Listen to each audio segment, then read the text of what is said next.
Hola a todo el mundo. Hello to everyone. Hi, Ilia. Ilia, I'd be curious to know if you feel like you have gotten under Max Holloway's skin in the lead up to this fight. I never thought about that, to be honest, and I don't care. I will be in his skin on this Saturday, that's for sure. You know, he's saying that he was here earlier today and he feels that, you know, about this whole finger-pointing story, that you haven't earned that moment with him yet and you're just a copycat of Conor McGregor. I never asked him if I deserve that or not. I will be pointing to the ground since the first second of the fight. If he wants to stay with me in the middle, it's okay, and prove that he's the real BMF. And if he decides to don't do that, it's okay too. I'm gonna find a different way to finish him and take his head off. I've noticed that in the lead up to this fight, you've had a BMF belt, but it's not here today. Did you bring it with you to Abu Dhabi? Yeah, I have it with me. Did you decide that you deserve to be the BMF belt because he wasn't defending it against you, or why did you purchase that? For me personally, the opinion I have is that that belt was created for and because of George Masvidal. Beside of him, no one is a BMF. But if someone has to have it, I prefer to have it. Do you believe that your chances of winning this fight go up if it's about finishing him, or if it goes the distance, can you match with him for the whole 5 rounds and match his pace? Of course, I'm ready, not for 5 rounds to be honest. I'm ready for 10 or 15 rounds, whatever he wants to do, I can do it. But I don't think that the fight will go to the distance. I will finish him before that. If you knock out Alex Volkanovski and Max Holloway in 1 year, does that make you the best fighter this year? I don't know who takes that decision, but if they think that I'm the best fighter, I will be very grateful with that. If not, Alex is a great fighter too. He deserves to be the best fighter. Right here. You've used the phrase that you're the new era of mixed martial arts quite often. Max, I asked Max about that, and he said, you know, you don't really do anything different. You punch, you kick, you wrestle, you do everything everyone else has done. So I guess, what exactly do you mean by saying that you are the new era of MMA? The way I apply the techniques and the skills to my opponent, the way I move my head, the way I dominate the octagon, that's the difference. What evolution do you see in Max Holloway in every fight? Maybe only in striking, but you don't see him getting better in wrestling or in the ground. You don't see him trying new things, only in the striking. And this is what I'm talking about. I try to evolve the game all the time, not only in the striking, with the wrestling, with the ground game, with everything. And to kind of go off of that, you know, everyone talks about Max Holloway's boxing, and he's the best boxer in the UFC and this. But, you know, he broke Justin Gaethje's nose right away with that spinning back kick. He hurt Anthony Pettis with the same kick. Do you think people are focused so much on his boxing that maybe they don't see everything else well that he does? In reality, he's a good striker. It's not only a boxer, because calling himself the best boxer in the UFC is kind of shame, I think, because he's not the best boxer in the UFC.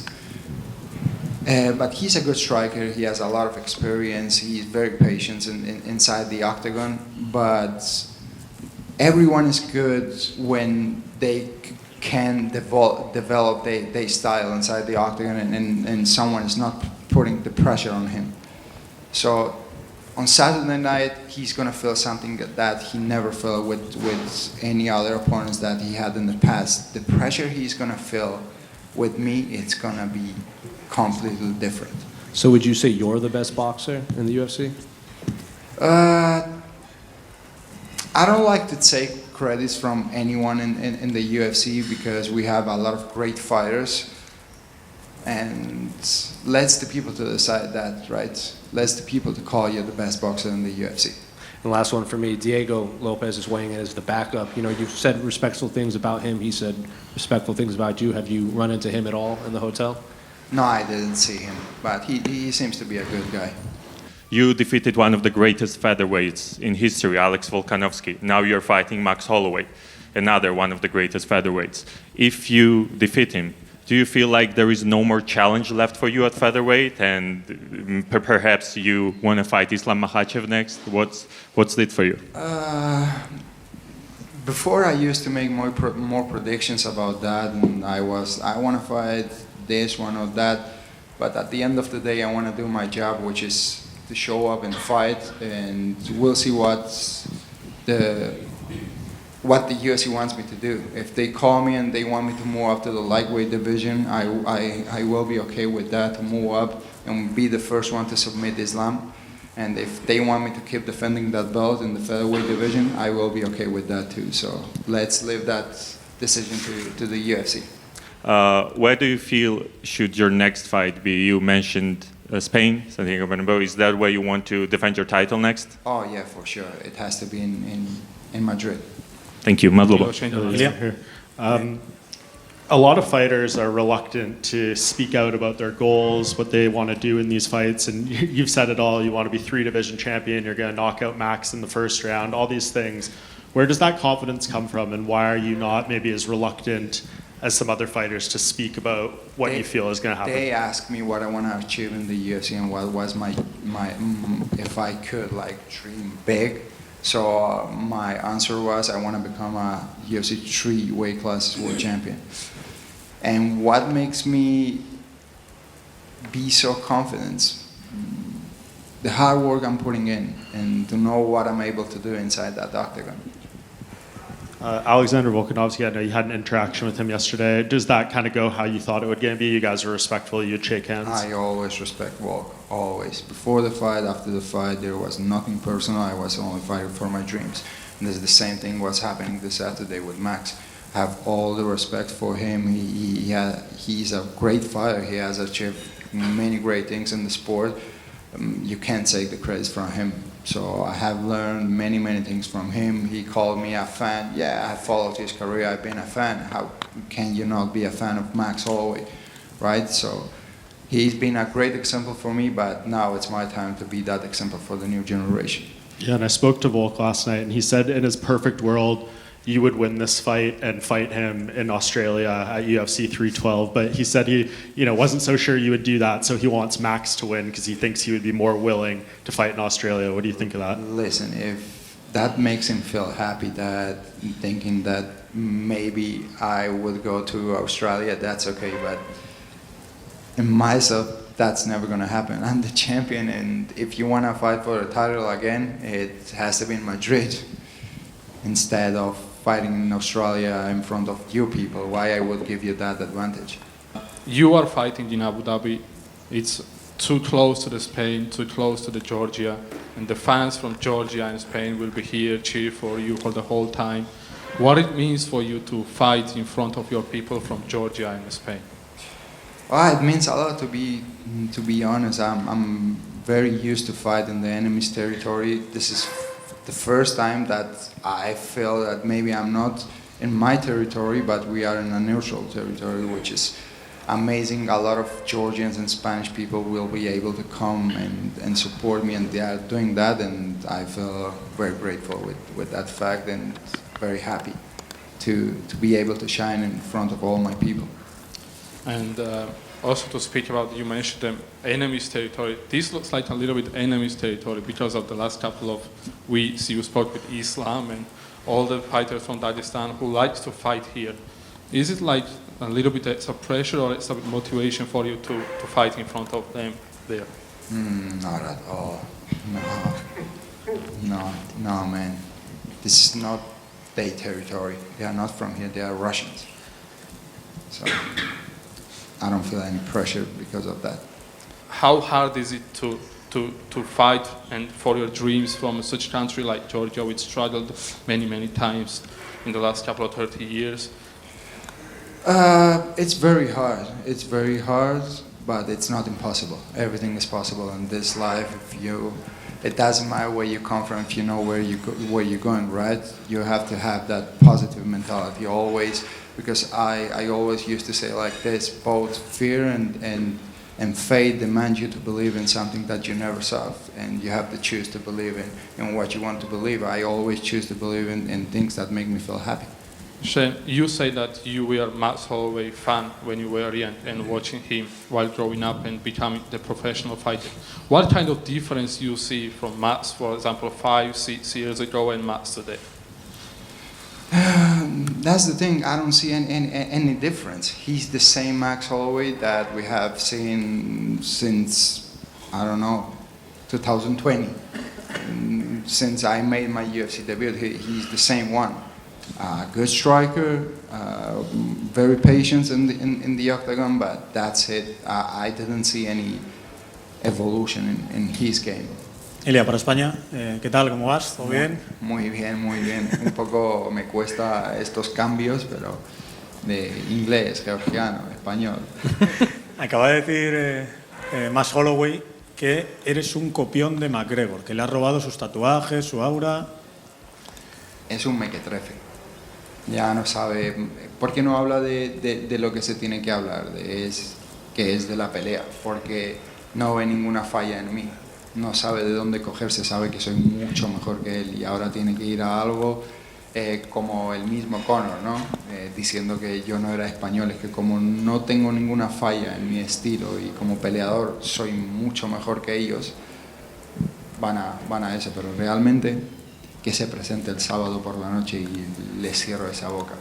Precisamente la pregunta era sobre lo de los 10 segundos, sobre que le vas a citar en el centro y no ha acabado de decir si se va a atrever o no. Ya se está rajando, se está rajando. Anoche estuvimos hablando de ello en el partido de Copa y tu colega Juanma decía, ¿pero de verdad le va a noquear en 10 segundos a un tipo que no ha noqueado a nadie? Si se planta, está noqueado, ya está noqueado. Es como, no lo sienten.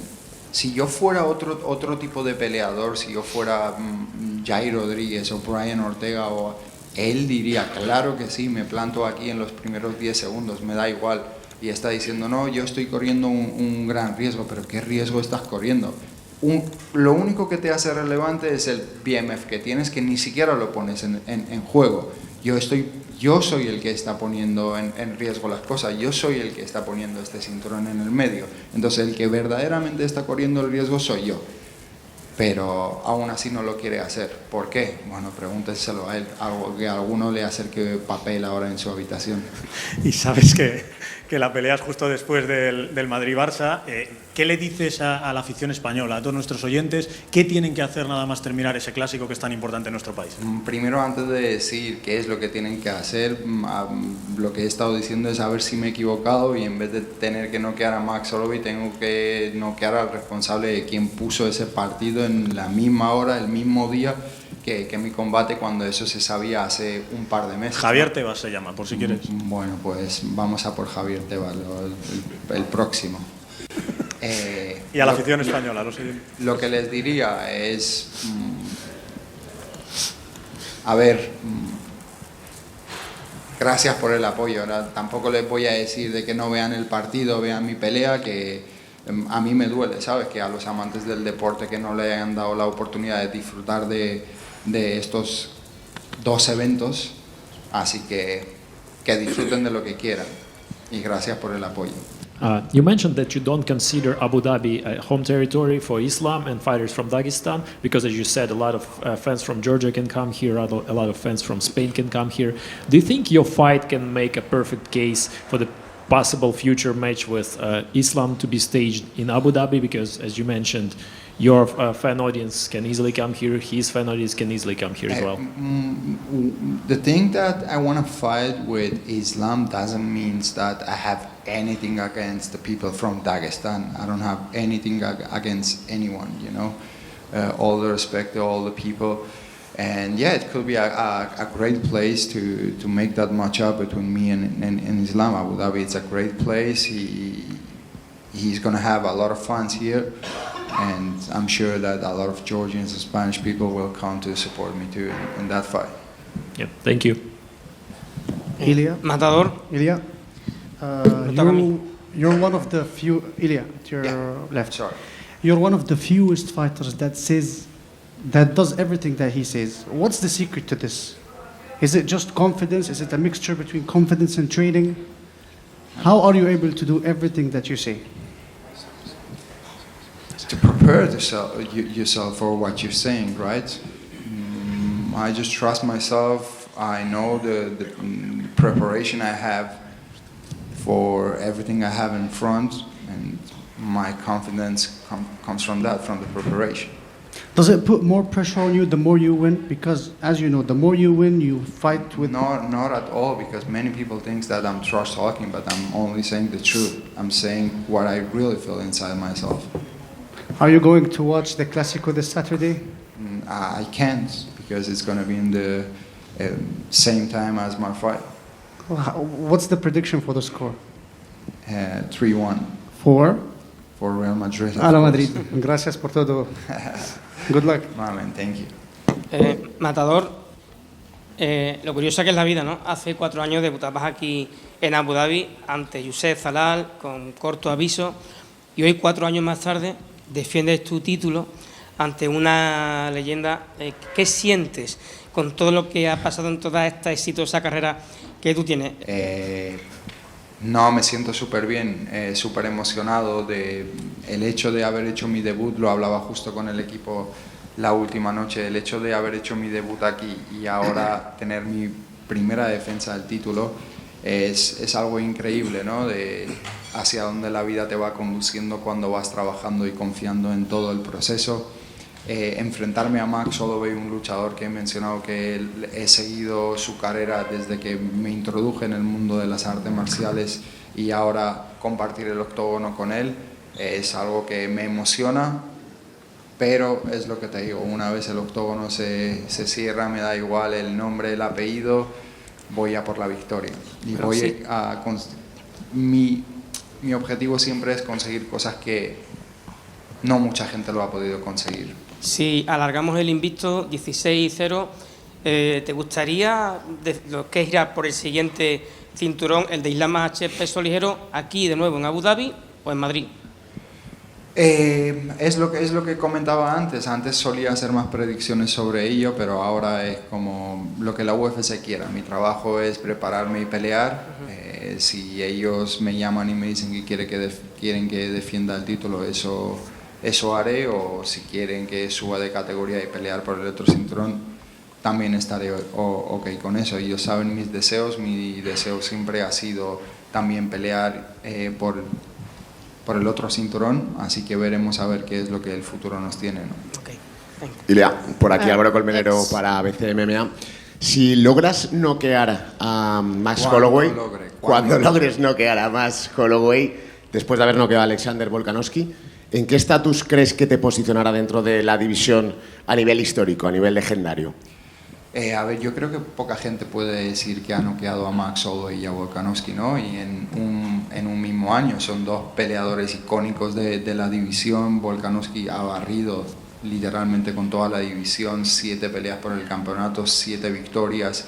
En Max Holloway, un atleta que se ha enfrentado a todos los campeones que han existido en la división y ahora se va a enfrentar a mí. ¿Dónde me posiciona? 100% que me posiciona en un buen lugar. Y para terminar, Ilia, después de este combate, sí o sí, el siguiente tiene que ser ya en el UFC España. Te vas a parar, te vas a plantar y vas a decir, el siguiente España sí o sí.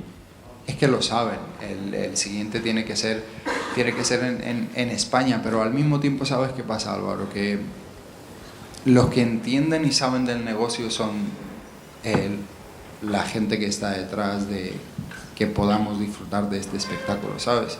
Y a veces te salen con unos argumentos que son bastante razonables. Entonces, tampoco me voy a subir a un burro que no, ¿sabes? Al final se trata de que todo el mundo gane. Así que veremos a ver qué es lo que la UFC quiere, qué es lo que yo quiero y si podemos alinear nuestros deseos. Muchas gracias, Ilia, y suerte para este sábado. Gracias. So a lot has changed, and now for the first time you're defending your title, and I feel like your nickname Matador right now is even more apt in this circumstance than usual, because for the first time people will be coming at you to try to take away something that you have, right? Does that somehow affect the strategy that you are planning to implement in this fight, or are you still sticking to the game plan of moving forward like you usually do? I always stick to my game plan. They always wanted to take something from me, which is the undefeated record, and no one could, and no one will do that. I will keep and retire as undefeated fighter. And one last question from me. Have you prepared the rose already? Everything is prepared. Everything is prepared. The victory is prepared too. The only thing I have to do is to go there Saturday night and pick up what's mine. Fantastic. Thank you and good luck with that. Bye bye. Thank you very much to everyone.